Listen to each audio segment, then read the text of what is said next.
Assalamualaikum warahmatullahi wabarakatuh. Alhamdulillahilladzi arsala rasulahu bil huda wa dinil haqq liyudhhirahu 'alad dini kullih wa kafa billahi syahida. Asyhadu an la ilaha illallah wahdahu la syarikalah, asyhadu anna Muhammadan abduhu wa rasuluh.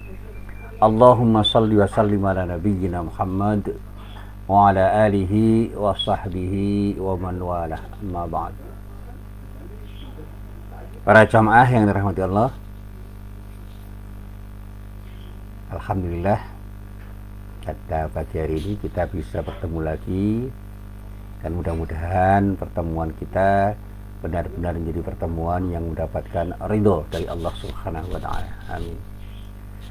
Para jamaah yang dirahmati Allah, hari ini sesuai dengan permintaan para jamaah, saya akan menjelaskan sedikit tentang konsep rezeki dan bagaimana mencari dan memanfaatkannya. Jadi kita mencoba menjawab apa dan siapa rezeki itu,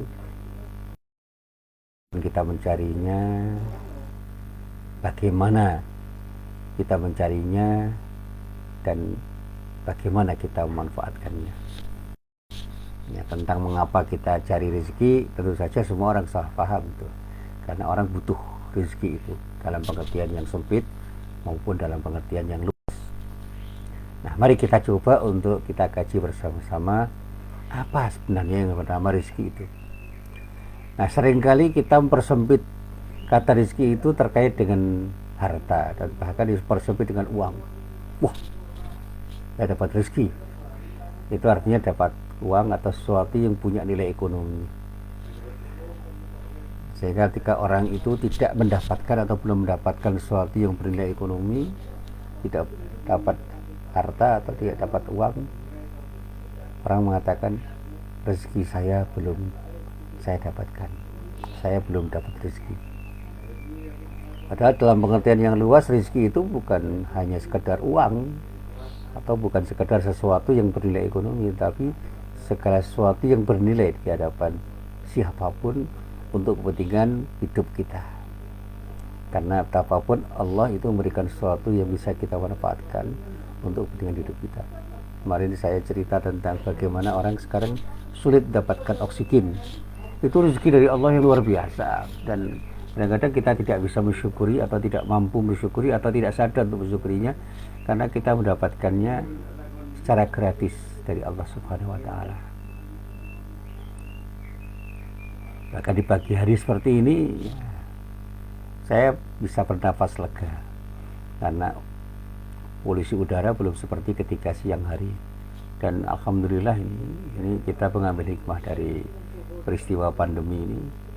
Jalan-jalan agak sepi sehingga polusi udara itu sedikit agak terkendali, ya, meskipun tidak seluruhnya bisa terkendali. Tapi saya merasakan ketika saya berjalan-jalan, ketika saya keluar dari rumah, itu udara terasa lebih segar dibandingkan ketika banyak kendaraan bermotor di jalan di dekat rumah saya. Dan alhamdulillah ini hikmah yang bisa saya ambil. Artinya musibah semacam apapun itu pasti mendatangkan kemanfaatan bagi semua orang kalau kita bisa memahaminya. Dan saya dapat rezeki dari musibah ini ketika saya mendapatkan peluang untuk bisa berbagi kepada orang lain. Dengan cara apapun saya bisa berbagi, termasuk dengan pengajian seperti ini, rezeki bagi saya. Karena kalau tidak dalam suasana seperti ini, banyak orang yang tidak mau mendengarkan pengajian saya karena sibuk dengan kegiatannya sehari-hari. Nah, sekarang banyak orang yang tidak sibuk karena banyak di rumah, dan hiburannya kadang-kadang juga dengan banyak mengaji dan mendengarkan pengajian.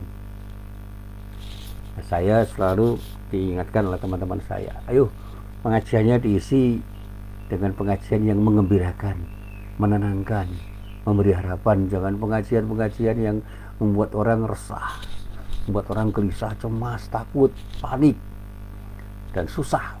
Jangan. Jadi yang tafsir itu yang kita dahulukan, yang tanzir untuk sementara kita tangguhkan. Nah, para jamaah yang dirahmati Allah, rezeki Allah itu melimpah, sangat melimpah. Kalau bahasa Jawanya itu turah-turah.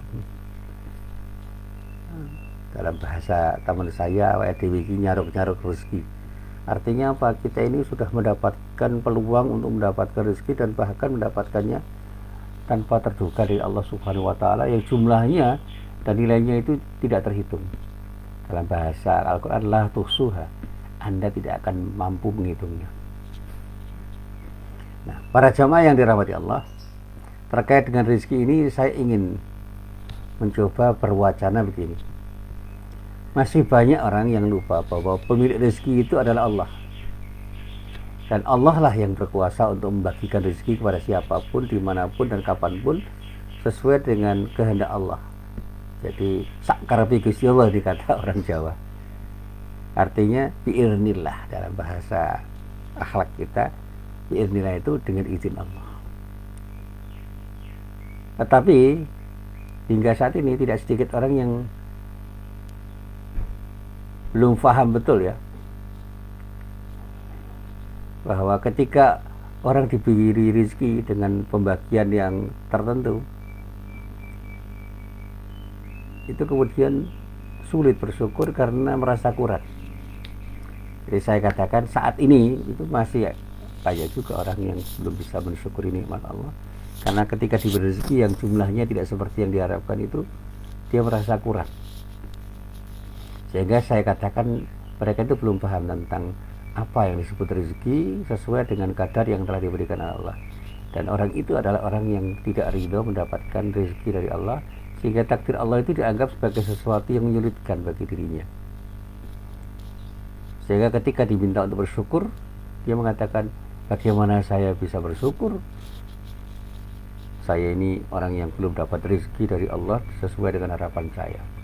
Padahal apa yang kita harapkan itu belum tentu menjadi sesuatu yang terbaik, karena perhitungan Allah itu jauh lebih tepat, lebih teliti, lebih cermat, dan pasti itu lebih sempurna. Nah, para sahabat yang dirahmati Allah, kita ini tidak sadar bahwa rezeki itu bukan sesuatu yang kita harapkan saja, tapi yang kita butuhkan dalam hidup. Kadang-kadang kita juga tidak sadar bahwa kita ini butuh sesuatu yang tidak seperti apa yang kita harapkan. Satu contoh misalnya, saya pernah suatu saat itu dikeluhi orang. Keluhannya dengan bahasa Jawa. Kalau niki pun yang bedame, seprono sprene duit lo cepet Pak. Kalau dalam bahasa Indonesia yang sederhana itu, dia mengatakan begini, saya itu sudah bekerja keras demikian rupa, saya kok tidak dapat duit sebagaimana yang saya harapkan. Saya tanya itu, gimana anak-anaknya sehat? Alhamdulillah Pak. Istrinya sehat? Alhamdulillah. Anda sehat? Alhamdulillah. Itu rezeki yang luar biasa loh. Jauh lebih penting daripada sekedar uang yang Anda dapatkan. Terus saya tanya lagi, gimana? Jualannya masih laku? Masih Pak. Teman-teman, sahabat-sahabatnya masih ada di dekat Anda? Wah, sahabat saya itu orang-orang yang paling mengerti apa yang terjadi pada diri saya, sehingga setiap masalah yang saya hadapi itu selalu mereka membantu. Nah, itu rezeki. Bagaimana kita mendapatkan sahabat-sahabat, teman-teman sejawat kita yang selalu membantu kita dalam kesulitan apapun yang kita alami. Tidak banyak loh orang yang punya sahabat seperti itu. Dia ketawa, kemudian dia ngomong, iya ya Pak ya.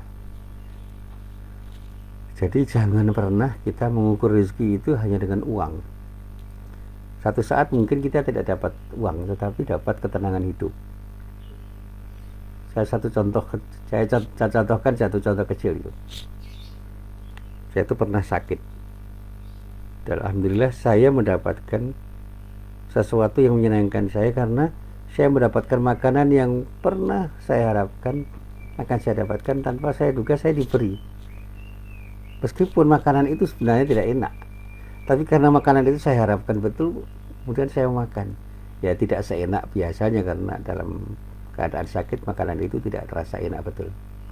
Tapi saya syukuri, karena makanan yang saya rindukan untuk saya dapatkan tiba-tiba datang tanpa saya duga dari orang yang tidak pernah saya pikirkan untuk memberi makanan itu.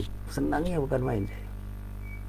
Dan dalam rasa senang itu kemudian seolah-olah itu ada kesembuhan itu. Makanya ketika ada ulama yang mengatakan kesenangan itu awal kesembuhan atau setengah dari kesembuhan, saya sadar, oh ya, dalam senang itu saya tenang, dan dalam ketenangan itu ada separuh kesembuhan, dan saya jadi optimis tuh. Kenapa saya tidak harus senang ketika saya sakit, dan saya harus bisa memahami bahwa sakit saya ini adalah bagian dari cara Allah mengingatkan saya supaya saya lebih dekat lagi kepada Allah. Saya ucapkan istighfar, astagfirullahaladzim, astagfirullahaladzim, astagfirullahaladzim. Saya beristighfar itu karena saya sadar selama ini saya telah banyak berbuat sesuatu yang tidak sepantasnya saya lakukan, saya berbuat, sehingga saya bisa bermuhasabah dalam sakit saya itu. Andai kata saya tidak sakit, mungkin saya tidak pernah mengucapkan istighfar itu berkali-kali, karena saya tidak sadar bahwa selama ini saya telah melakukan sesuatu yang tidak sepantasnya saya lakukan. Nah, para jamaah yang dirahmati Allah, terkait dengan rezeki itu, para ulama mengatakan bahwa rezeki itu tidak sesempit apa yang dikatakan orang. Jangan kita persempit pengertian rezeki itu untuk sekadar kita maknai dengan harta atau uang atau sesuatu yang bernilai ekonomi. Karena Allah Subhanahu wa taala berfirman di dalam surat Ar-Rum ayat 40, A'udzu billahi minasyaitonir rajim. Allahul ladzi khalaqakum tsumma razaqakum tsumma yumitukum tsumma yuhyikum. Hal min syurakaikum man yaf'al min dzalikum min syai' subhanahu wa ta'ala amma yusyrikun. Allah lah yang menciptakanmu, kemudian memberimu rezeki, kemudian mematikanmu, kemudian menghidupkanmu kembali. Adakah di antara yang kamu sekutukan dengan Allah itu yang dapat berbuat sesuatu dari yang demikian itu? Maha sucilah Dia dan maha tinggi dari apa yang mereka persekutukan. Jadi ini peringatan dari Allah. Rezeki itu datang dari Allah. Allah susah menciptakan kita, itu Allah juga menyediakan rezeki kita. Tidak mungkin Allah menzalimi kita dengan tidak menciptakan rezeki. Hidup mati itu urusan Allah. Ada orang yang dicabut nyawanya, ada orang yang kemudian dihidupkan kembali,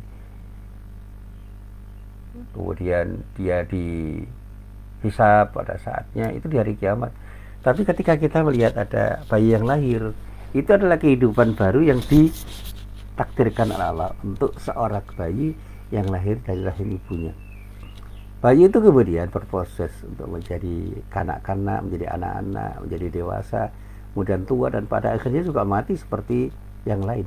Jadi hidup mati itu sesuatu yang sudah tidak perlu kita persoalkan. Kapan saja, di mana saja kita akan mati. Kalau ajal sudah sampai itu ya tidak akan bisa kita tunda dan tidak akan bisa kita percepat. Saya sering menyaksikan ada anak kecil yang meninggal, tapi saya masih juga menyaksikan ada orang yang sudah tua renta tidak meninggal. Ada teman saya yang siang itu datang cerita bertemu dengan seorang nenek di Kulon Progo yang usianya 112 tahun, masih kemana-mana, masih ke kebun, meskipun dengan tongkatnya karena untuk menyangga tubuhnya yang sudah agak rapuh, tapi umurnya 112 dan masih bisa mendengar, masih bisa melihat seperti orang biasa, tidak pakai kacamata, ngomongnya juga masih lancar. Itu rezeki dari Allah, artinya diberi umur panjang. Dan tinggal bagaimana memanfaatkan rezeki itu untuk berbuat sesuatu yang terbaik dalam rangka beribadah kepada Allah. Usia kita itu sudah ditentukan oleh Allah. Tua muda itu bisa saja dimanipulasi dengan berbagai macam cara, termasuk sekarang ada operasi plastik, tapi kita tidak bisa menunda kematian kita karena semua itu sudah ditakdirkan oleh Allah. Jadi hidup mati itu adalah bagian dari cara Allah untuk mengajarkan bahwa kita itu tidak punya kekuasaan apa-apa untuk menentukan diri kita sendiri. Termasuk ketika kita bicara rezeki, Allah itu sudah memberikan peluang pada kita untuk mendapatkan rezeki dengan cara kita, dengan kemampuan kita, dengan potensi kita untuk mendapatkan rezeki itu dimanapun dan kapanpun kita berada. Tinggal bagaimana kita berikhtiar untuk menggapainya. Dan caranya tentu saja dengan cara yang terbaik sesuai dengan apa yang telah disyariatkan, digariskan oleh Allah. Dan pada saatnya kita harus memanfaatkannya sesuai dengan apa yang digariskan oleh Allah juga. Jadi syariat itu akan menjadi panduan tentang apa yang harus kita cari, bagaimana kita mencarinya, dan bagaimana kita memanfaatkannya. Itu kalau kita hubungkan dengan rezeki. Nah, para jamaah yang dirahmati Allah, apa makna rezeki itu? Mari kita coba untuk kita telaah dengan sederhana.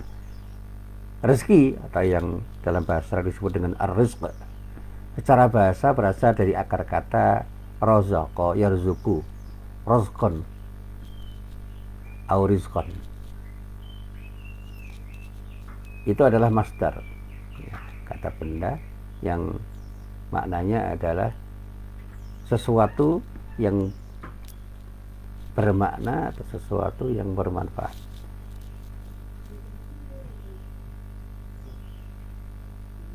Apa yang diberikan oleh Allah itu oleh Allah diberikan pada orang dan akan bisa dimanfaatkan oleh orang itu sesuai dengan kebutuhan masing-masing. Ketika kita diberi sesuatu, pemberian Allah itu adalah rezeki Allah yang diberikan pada diri kita. Kehidupan itu rezeki. Kesehatan itu rezeki. Bagian rezeki kita itu sudah ditentukan Allah. Seorang itu bisa saja mendapatkan sesuatu yang lebih besar, lebih banyak dari orang lain dibandingkan orang lain.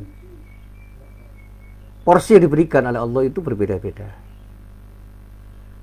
Apa yang diberikan oleh Allah itu, porsinya itu sudah diukur oleh Allah. Dan apa saja yang bisa kita dapatkan dari Allah berupa rezeki itu harus kita manfaatkan selaras dengan apa yang telah digariskan oleh Allah. Sehingga bagian atau porsi dari pemberian Allah pada diri kita berupa apa saja yang bisa kita manfaatkan, itulah yang disebut rezeki yang datang dari Allah Subhanahu wa taala.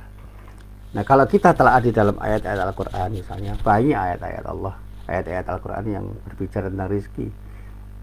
Ada yang menunjuk pada harta berupa barang yang bisa kita lihat, bisa kita rasakan, bisa kita manfaatkan, yang punya nilai ekonomi, maupun jasa-jasa yang bisa dimanfaatkan dan bisa kita ambil manfaatnya dengan melihat kebutuhan kita masing-masing. Tetapi Allah tidak hanya menyebut rezeki itu dalam pengertian harta saja. Bahkan Allah meluaskan penyebutan rezeki itu pada hal-hal yang terkait dengan apa yang kita butuhkan. Apapun yang kita butuhkan oleh Allah diberikan, dan itulah rezeki. Dan rezeki itu bukan sesuatu yang harus kita miliki secara sempurna. Kepemilikan itu penguasaan yang kita persepsikan sebagai sesuatu yang secara penuh kita kuasai. Tapi ada rezeki yang tidak kita miliki tapi bisa kita manfaatkan. Misalnya ketika kita dipinjami oleh seorang, apapun yang dipinjamkan oleh orang itu rezeki. Tidak kita miliki tapi bisa kita manfaatkan. Ketika kita itu mau pergi kemudian dipinjami motor oleh orang, itu rezeki yang dipinjamkan oleh orang lain untuk kita manfaatkan dan kita tidak pernah memiliki. Nah, sebenarnya kalau kita mau sedikit menyadari bahwa apa yang diberikan oleh Allah itu hanya pinjaman dari Allah dan pada suatu saat akan diminta kembali oleh Allah. Inilah yang harus kita sadari. Pada suatu saat harta kita itu akan diambil oleh Allah.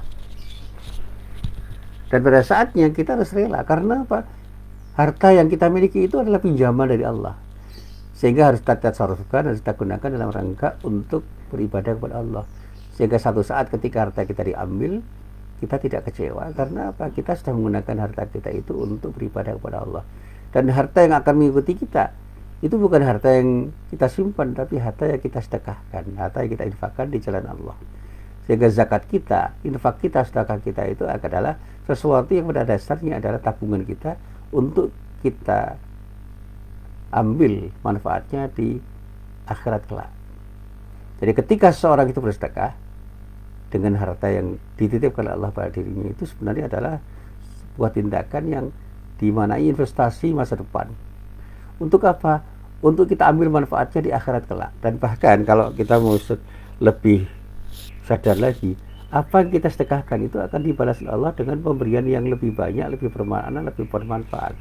Maka tidak ada orang yang bersedekah itu yang menjadi miskin kalau sedekahnya itu benar-benar diniatkan dalam rangka untuk mencari ridha Allah. Allah akan mengganti apa yang disedekahkan itu dengan ganti yang jauh lebih besar, lebih bernilai daripada apa yang disedekahkan karena Allah. Dan kita tidak boleh hanya melihat gantian atau penggantian dari apa yang kita sedekahkan itu dalam bentuk materi, tapi bisa dalam bentuk yang lain, ketenangan hidup, kebahagiaan yang bisa kita rasakan ketika kita melihat ada orang yang berbahagia ketika kita beri sesuatu. Saya pernah satu saat itu melihat ada seorang pengemis itu yang tersenyum karena apa? Diberi uang 20.000 oleh seseorang. Jadi dia mengemis itu, yang lain beri 2.000, ada yang 5.000, diberi 20.000. Tersenyum dia, dan saya yakin doanya pada orang yang memberi itu baik, meskipun tidak terucap melalui lisannya. Artinya apa? Minimal kita didoakan oleh orang lain dengan doa yang baik, dan pada saatnya Allah akan memberikan sesuatu yang terbaik untuk kita karena kita bisa memberikan kebahagiaan kepada orang lain lewat sedekah kita. Nah, para jamaah yang dirahmati Allah, rezeki itu sekali lagi bukan hanya yang secara real bisa kita nikmati, kita manfaatkan.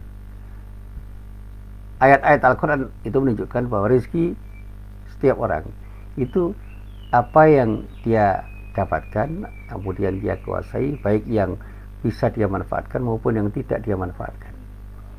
Ayat-ayat Al-Quran itu banyak sekali itu. Ada di dalam surat Al-Baqarah ayat 57, ayat 60, surat An-Nisa ayat 5, Ar-Ra'd ayat 26, Al-Hajj ayat 34, dan banyak lagi ayat-ayat yang secara eksplisit berbicara tentang rezeki, yang implisit lebih banyak lagi.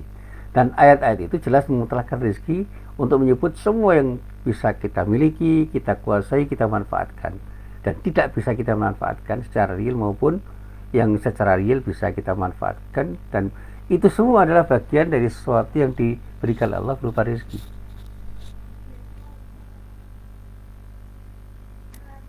Saya pernah ditanya oleh orang, kalau ada orang yang mencuri, merampok, korupsi, dan kemudian mendapatkan sesuatu yang dia curi, dia rampok, dia rampas, dia korupsi, itu rezeki bukan? Ya, itu rezeki dari sesuatu yang dia upayakan, tetapi itu rezeki yang tidak halal. Sesuatu tidak halal karena dicari dengan cara yang tidak halal. Duitnya itu halal mungkin, tetapi cara mendapatkannya tidak halal. Barangnya halal tetapi tidak didapatkan dengan cara yang halal. Akhirnya apa? Tidak mendapatkan berkah dari rezekinya itu karena apa? Rezekinya itu dicari dengan cara yang tidak halal. Tidak seorang pun yang mengatakan bahwa duit yang didapatkan dari korupsi itu tidak bermanfaat. Tidak bermanfaat, tetapi manfaatnya di dunia mungkin tidak seperti apa yang didapatkan oleh orang dengan cara yang baik, apalagi di akhirat. Seorang bisa saja mengambil rezeki orang, mengambil hak orang lain. Itu adalah cara yang zalim. Tentu saja itu tidak mendapatkan berkah, karena Allah tidak ridho terhadap apa yang dia lakukan itu. Meskipun biiznillah, dengan izin Allah orang bisa melakukannya, tetapi tentu saja Allah tidak ridho. Maka di dalam konsep yang ditawarkan oleh Islam itu, bagaimana orang itu mendapatkan rezeki, dia harus sadar apa yang dia dapatkan itu harus dia dapatkan dengan cara yang memungkinkan mendapatkan ridho dari Allah. Dan oleh karena itu tidak seorang pun yang beriman itu berani melakukan tindakan dalam rangka untuk meraih rezeki dari Allah itu dengan cara yang salah atau menyalahi prinsip syariat Allah. Nah, sekarang ini banyak orang yang menduga mereka lah orang yang mendapat rezeki karena punya duit banyak, mereka lah orang-orang yang sukses karena kaya, mereka lah orang yang sukses karena mendapatkan gelar yang luar biasa dan mendapatkan penghormatan dari orang dengan penghormatan yang luar biasa, meskipun penghormatan itu adalah penghormatan semu. Orang yang punya profesi misalnya dokter, insinyur dulu, dokter insinyur, itu dipuja-puja, dipuji-puji dan dibanggakan oleh orang tuanya. Putranya jadi apa, Pak? Dokter. Putranya jadi apa? Jadi apa? Insinyur. Kalau ditanya putranya jadi apa? Mubalik. Aduh, gak bangga. Putranya jadi apa? Ustadz, gak bangga. Karena apa? Dia anggap ustadz itu adalah orang yang rezekinya itu sedikit. Karena apa? Duitnya tidak sebanyak para dokter dan para insinyur. Sehingga profesi insinyur dan dokter pada waktu saya masih kecil itu menjadi dambaan. Sehingga ketika orang tua itu, terutama ibu itu menggendong anaknya, itu kemudian bersenandung sambil dia menyebutkan dua profesi itu. Nek wis gede sesuk dadi dokter atau dadi insinyur. Artinya kalau sudah besar nanti mudah-mudahan jadi dokter atau jadi insinyur. Dan itu yang terus disampaikan. Nah, saya masih ingat betul itu. Kebetulan saya sekolah di madrasah dan saya kuliah di IAIN, dan waktu itu saya kuliah di Fakultas Syariah. Lulusan Fakultas Syariah itu yang terkenal pada waktu itu lulus jadi pegawai KUA atau di pengadilan agama itu. Sehingga ketika saya ditanya kuliahnya di mana, IAIN, Fakultas apa Syariah, wah pegawai KUA besok. Saya cuma diam aja karena saya tidak pernah punya gambaran untuk itu. Saya hanya ingin belajar dan belajar itu aja. Saya jadi apa dan siapa itu bagi saya itu tidak saya pikirkan. Yang penting saya belajar dan belajar. Saya yakin kok rezeki Allah itu luas sekali dan saya bisa mendapatkannya dari manapun. Dan ternyata saya tidak menjadi pegawai KUA dan tidak menjadi pegawai pengadilan agama. Saya tidak menjadi karyawan Kemenak. Saya menjadi guru dan dosen. Dan itu profesi yang sama sekali dulu tidak pernah saya dambakan, karena teman-teman saya ingin jadi guru itu sekolah kuliahnya di Fakultas Tarbiyah waktu itu. Ada saudara saya yang kuliah di IKIP, sekarang UNY, untuk jadi guru. Tapi mereka tidak dibanggakan oleh orang tuanya pada waktu itu, karena yang dibanggakan itu anak-anak yang kuliah di Fakultas Teknik dan di Fakultas Kedokteran. Anaknya kuliah di mana? ITB, luar biasa. Anaknya kuliah di mana? Fakultas Kedokteran UGM, bangga sekali waktu itu zaman saya. Saya memang waktu itu merenung, apa harus seperti itu cara pandang kita ketika kita hidup? Apakah profesi-profesi selain dokter dan insinyur itu harus dipandang rendah? Saya merenung waktu itu. Dan waktu mahasiswa saya semakin yakin saya tidak harus jadi dokter dan tidak harus jadi insinyur.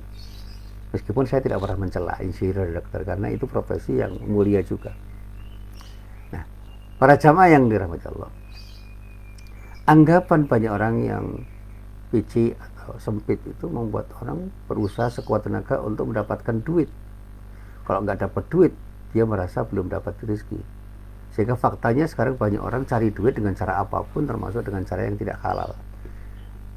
Pokoknya semua yang mendatangkan duit dicari, diperebutkan. Karena apa? Karena orang mencari duit itu karena dia mengatakan bahwa rezeki itu ya duit itu, atau sesuatu yang punya nilai ekonomi. Sehingga orang yang tidak mendapatkan duit besar, duit banyak, itu dianggap tidak sukses hidupnya. Nah, inilah yang perlu kita sadari dan kita renungkan. Allah itu memberikan rezeki kepada siapapun, itu tidak hanya dalam bentuk duit atau sesuatu yang punya nilai ekonomi. Yakinlah bahwa kekuatan iman kita, kekuatan kesabaran kita, sikap syukur kita yang bisa kita dapatkan untuk kita tasarrufkan dalam hidup kita, untuk kita gunakan, untuk kita manfaatkan dalam hidup kita, itu bagian dari rezeki yang belum tentu dimiliki orang. Saya itu punya teman yang tidak kaya tetapi hidupnya tenang, damai. Itu karena apa? Dia menikmati hidup dan mensyukuri apa yang diberikan Allah itu apa adanya. Dia bersiap qanaah itu.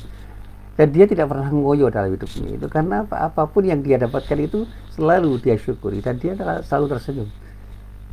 Saya seringkali bertemu dengan dia itu. Mana kabarnya? Alhamdulillah baik-baik, dengan bahasa Jawa tentu saja. Piye kabare? Apik-apik. Warga sehat-sehat. Dan dia senang itu dia. Dan kemana-mana itu dengan sepeda itu. Dia meskipun punya motor tapi senang bersepeda. Dan dia tidak pernah merasa risih untuk bergaul dengan orang-orang kaya. Karena apa? Bagi dia hidup ini harus dijalani dengan sikap syukur, dan dia tidak pernah memandang orang kaya itu sebagai orang hebat, dan tentu saja dia tidak memandang orang miskin itu sebagai orang yang hina. Miskin dan kaya itu ada sesuatu yang natural aja. Ada orang miskin, ada orang kaya, biasa. Tapi apakah semua orang kaya pasti bahagia dan semua orang miskin pasti sedih, susah? Tidak juga. Tergantung sikap kita terhadap apa yang dia alami. Ada orang miskin yang jauh lebih berbahagia daripada orang kaya karena dia bersyukur. Tapi ada orang kaya yang tidak berbahagia karena tidak pandai bersyukur. Jadi syukur itulah yang mendatangkan kebahagiaan. Allah memang mewajibkan hambanya untuk berusaha, untuk berikhtiar dalam rangka menggapai rezeki.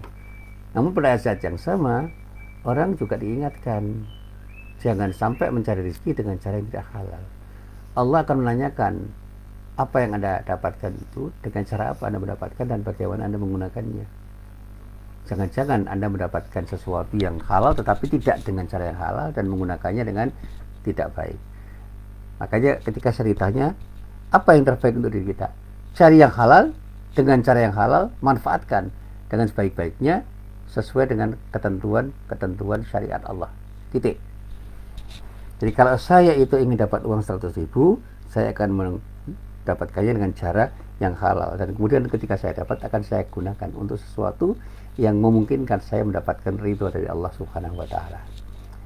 Saya masih ingat betul terhadap sabda Rasulullah SAW yang selalu saya sampaikan dalam kesempatan saya ketika saya menjelaskan tentang konsep rezeki. Rasulullah pernah bersabda, la tazuru qadama 'abdin yaumal qiyamati hatta yus'alu an amrihi fima afnahu wa an ilmihi fima fa'ala wa an malihi min aina tasabahu wa fima anfaqahu wa an jismihi fima ablahu. Kedua kaki seorang hamba tidak akan bergeser pada hari kiamat hingga ia ditanya umurnya dihabiskan untuk apa, ilmunya diamalkan untuk apa, hartanya dari mana ia peroleh dan dibelanjakan untuk apa, dan tubuhnya digunakan untuk apa. Ini pertanyaan tentang pertanggungjawaban orang ketika mendapatkan sesuatu. Kalau dia itu diberi umur panjang, untuk apa? Kalau diberi ilmu, untuk apa? Ketika dia diberi harta itu dia peroleh dari mana, dengan cara apa? Kalau sudah dapat dibelanjakan untuk apa? Dan fisiknya itu digunakan untuk apa? Ini semua dipertanggungjawabkan oleh Allah, dipertanggungjawabkan oleh manusia pada Allah. Artinya apa? Ada pertanggungjawaban terhadap apa yang kita lakukan selama kita memanfaatkan apa yang diberikan oleh Allah itu, sehingga apapun yang kita lakukan semua itu akan ditanyakan oleh Allah, termasuk ketika kita mencari rezeki dan menggunakan rezeki yang kita dapatkan itu. Kalau orang mengatakan rezekiku seret, itu bukan syarat tertunda untuk mendapatkan sesuatu yang diharapkan, dan bukan berarti orang itu tidak dapat rezeki. Orang hanya tertunda untuk mendapatkan sesuatu yang diharapkan. Opo karepe wong karepe kudu kelakon, ini yang membuat orang itu resah dan gelisah. Dan orang seringkali tergesa-gesa untuk mendapatkan sesuatu dan meminta kepada Allah dengan doanya untuk mendapatkan sesuatu yang diharapkan kepada Allah, dan pada saat belum diberikan dia merasa gagal di dalam mendapatkannya dan merasa dikabulkan Allah dengan doa-doanya itu. Padahal proses itu harus dinikmati, termasuk ketika kita berdoa kepada Allah, karena Allah paling tahu apa yang harus diberikan kepada kita, di mana, dengan cara apa, kapan, di mana, itu sudah jelas. Allah lebih tahu. Makanya ketika saya berdoa, saya selalu mengatakan dengan doa saya, Allah berikan yang terbaik untukku, kapanpun, dimanapun engkau menghendakinya. Saya selalu mengatakan begitu. Ketika saya berdoa, Rabbana atina fid dunya hasanah wa fil akhirati hasanah wa qina adzabannar, itu saya sadar yang baik itu apa yang dipandang oleh Allah, dan cara apapun yang saya lakukan itu harus dengan cara yang terbaik menurut apa yang telah digariskan oleh Allah. Kalau saya belum mendapatkannya, saya tidak pernah menyesal. Karena apa? Allah belum memberikan, Allah belum memberi izin. Dan ketika saya mendapatkannya, saya selalu bersyukur. Karena apa? Karena itulah cara Allah untuk menguji apakah saya bersyukur apa tidak terhadap nikmat Allah yang telah diberikan Allah pada diri saya. Dapat apa saja. Makanya ketika saya ditanya, Pak Muhsin, puas ketika mendapatkan sesuatu sekarang ini?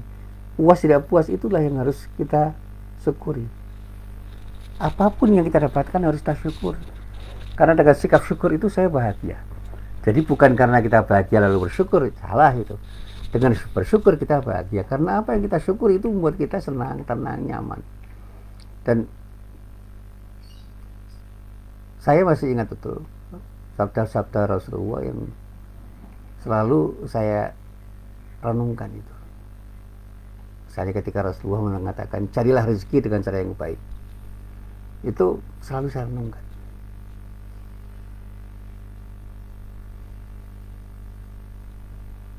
Ya, ada satu hadis yang dikatakan Rasulullah, inna ruhal qudsi nafatha fi ra'i, malaikat Jibril membisikkan di dalam hatiku, inna nafsan la tamutu hatta tastakmila rizquha, bahwa jiwa seorang itu tidak akan mati hingga telah sempurna rezekinya. Fattaqullah, maka nasihatnya Rasulullah, fattaqullah, bertakwalah kepada Allah. Wajmilu fit talabi wala yahmilannakum istibta'ur rizqi an tatlubuhu bima'asillah. Dan carilah rezeki dengan cara yang baik. Maksudnya halal dan thayyib, proporsional, dan tidak tersibukkan dengan apa yang kita lakukan itu, dan tidaklah tertundanya, lambatnya datang rezeki tidak mendorong kalian untuk mencarinya dengan berbuat maksiat kepada Allah. Fa innallaha La yatraku ma indahu illa bi ta'ati. Ini yang dia katakan Rasulullah itu. Karena sesungguhnya keridhaan di sisi Allah tidak akan bisa diraih kecuali dengan ketaatan kepadanya. Jadi kalau kita taat, Allah akan ridho. Kalau kita tidak taat atau bermaksiat, Allah tidak akan ridho. Maka ridho itu sangat penting untuk kita pahami dengan tepat. Sehingga ketika kita cari rezeki, carilah rezeki yang memungkinkan kita mendapatkan ridho dari Allah, yaitu dengan taat kepada Allah. Artinya jangan sampai kita menyimpang. Dan sekarang ini banyak orang yang meskipun dia tahu, dia mencari rezeki dengan cara apapun, yang penting dapat. Sehingga kemungkinan dia tidak akan mendapatkan ridha Allah, meskipun biiznillah dia dapat. Saya punya teman yang kaya raya dan selalu mengatakan, ya cara seperti ini yang memungkinkan saya dapat menjadi kaya. Ketika saya ditanya, sudah punya rumah? Kayak saya tersenyum. Karena apa? Bukan itu yang harus ditanyakan. Gimana? Sehat walafiat? Ya. Bagaimana ibadahnya? Baik-baik saja. Mestinya hal-hal yang lebih esensial yang dipertanyakan. Punya rumah atau tidak itu urusan duniawi. Bahwa orang perlu punya rumah, iya. Tapi jangan yang seperti itu yang mudah dikejar. Kalau kita kejar semuanya itu, bisa saja kemudian kita terjebak pada tindakan-tindakan yang tidak tepat. Pada saatnya kita bisa punya rumah, tapi pada saatnya belum tentu kita punya rumah.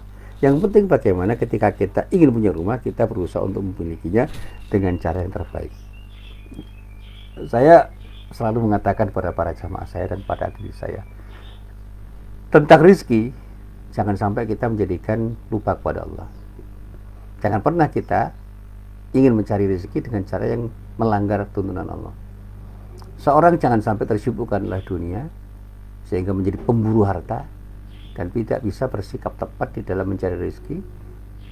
Dia sulit untuk kita ajak menjadi orang yang soleh. Karena apa?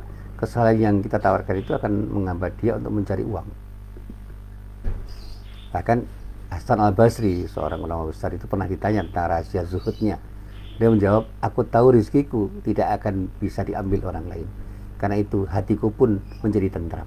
Aku tahu amalku tidak akan bisa dilakukan selain diriku, karena itu aku pun sibuk beramal. Aku tahu Allah selalu mengawasiku, karena itu aku malu jika dia melihatku di atas kemaksiatan. Aku pun tahu kematian menunggu, karena itu aku mempersiapkan bekal untuk berjumpa dengan Allah. Artinya apa? Rezeki itu dari Allah, nggak usah dikejar dengan cara yang tidak tepat. Karena kita harus sadar bahwa rezeki itu tidak akan diambil orang. Kita sudah diberi porsi oleh Allah dan kita tinggal mencarinya dan menggapai dengan cara yang terbaik. Dan hati kita akan jadi tenang. Kita akan melakukan sesuatu dengan sesuatu yang kita lakukan itu karena izin Allah. Karena itu yang penting taatlah kepada Allah untuk beramal soleh. Saya yakinkan bahwa kita diawasi Allah, sehingga karena kita sadar selalu diawasi Allah, kesadaran kita itu membangun kesadaran kita untuk tidak mau berbuat maksiat dan ingin selalu beramal soleh. Dan kita sadar kematian itu menunggu kita. Kita tidak pernah tahu kapan kita akan mati. Teman-teman kita itu bisa kita lihat. Ada yang paginya berguru, siangnya meninggal. Ada yang siangnya berguru, sorenya meninggal. Ada yang sorenya namanya sepak bola, malamnya meninggal. Akan ada teman saya yang meninggal.